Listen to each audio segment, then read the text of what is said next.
Or some of the high school kids will be going back to school. Some of the college students going back. University of Michigan, in fact, goes back today.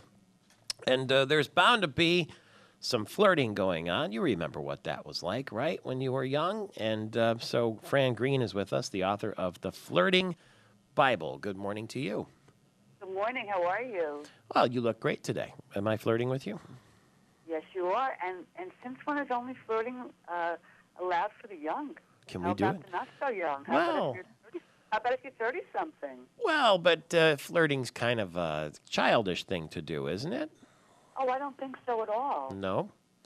No, I mean, I think kids and babies flirt naturally. I think as we go through college and go through school and graduate and get jobs and maybe get divorced, flirting really helps you make connections that otherwise you'd be too terrified or too timid to do. Married people flirt too, don't they? Pardon me? Married people flirt too, don't they, in business? Absolutely. I think, first of all, flirting is not seduction. Seduction is coming on to someone sexually. Mm-hmm. Flirting is a way to get you noticed. It helps you feel exhilarated. It boosts your ego. It makes others remember you. It gets you noticed. It can bring you romance. It makes you more attractive. Can you believe that? So let's say you're married and you're a little bit bored and, every once in a while you go out and flirt a little bit, sort of like makes you feel good without cheating. Is that true? Well, to tell you the truth, I thought you were talking about flirting with your husband or your wife. You can do that too? Oh, absolutely. You see, flirting is an attitude. It's about being self-confident and not afraid to take a risk. And the goal of flirting is not to get a date and not to get a phone number. The goal of flirting is to make the other person feel special. You know what I notice? In the United States, it's a little tough. When you go to, let's say, Paris, for instance, okay, and you're walking down the street and there's a beautiful woman. Everybody dresses well in Paris. So there's a beautiful woman who's well-dressed and looking good and coming down the street. And you can smile or wink or, say something flirty, and they like it. They smile back. But it seems like in the United States, women look at you like you're going to steal their watch if you do anything, even if you dare even to make eye contact. Isn't that true? Well, I think that if safety issues are a concern, if you're doing this in a dark alley or if you're doing it on a street where there's only two people and it's 3 o'clock in the morning, a woman might feel, a little uptight. Yeah, but what about in the grocery store? I mean, that's a harmless place, and it's usually well lit. I think, in my experience and in my clients' and my students' experience, they love it. Yeah? Absolutely love it, yes. You don't want to catch somebody off guard. You don't want to startle someone. You might want to say, excuse me, but that melon looks really terrific. How did you know that this was a good one? Did you say that melon or those melons? Well, I would say that melon. Okay. What would you say? Well, I don't know. Depends on the melons, I guess. Also, it's Michael Patrick, right? Yes, ma'am.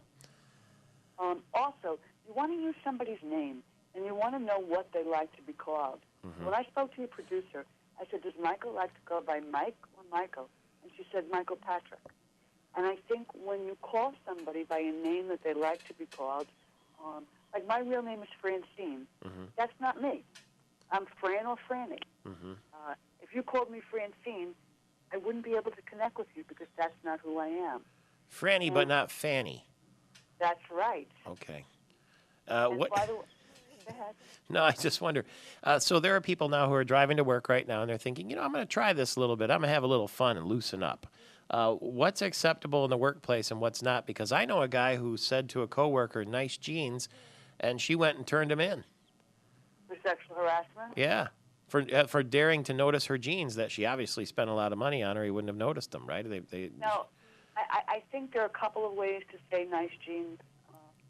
If you say, hey, baby, nice jeans, and look at her from head to toe, Yeah. and then start staring at body parts. Or if you say to her, Alyssa, those jeans are so stylish. You have such a great sense of putting your clothes together. It's a different way. Hmm. So we don't know how the guy said nice jeans. That's true. But if I'm staring at your tush and saying, nice jeans, that's very different. feel extremely uncomfortable. I think in the workplace, I think if it's friendly, if it's lighthearted, if you're using a sense of humor, I think many people meet their prospective spouses in the workplace, but there are certain cultures where you really need to be careful during work time, but rather break time or lunchtime or after work. You know what we'll do? We'll read all the details in the Flirting Bible. That's your book, Franny Greene. Not Fanny, Right. Franny Greene. The Flirting Bible is available wherever books are sold, so you can know the great techniques that actually work and the ones that are verboten in the workplace. 14 before the hour, it's Michael Patrick Shields. Thank you very much, Fran. You do look terrific today, even though I can't see you. That's false flattery, isn't it? We'll be back in a flash.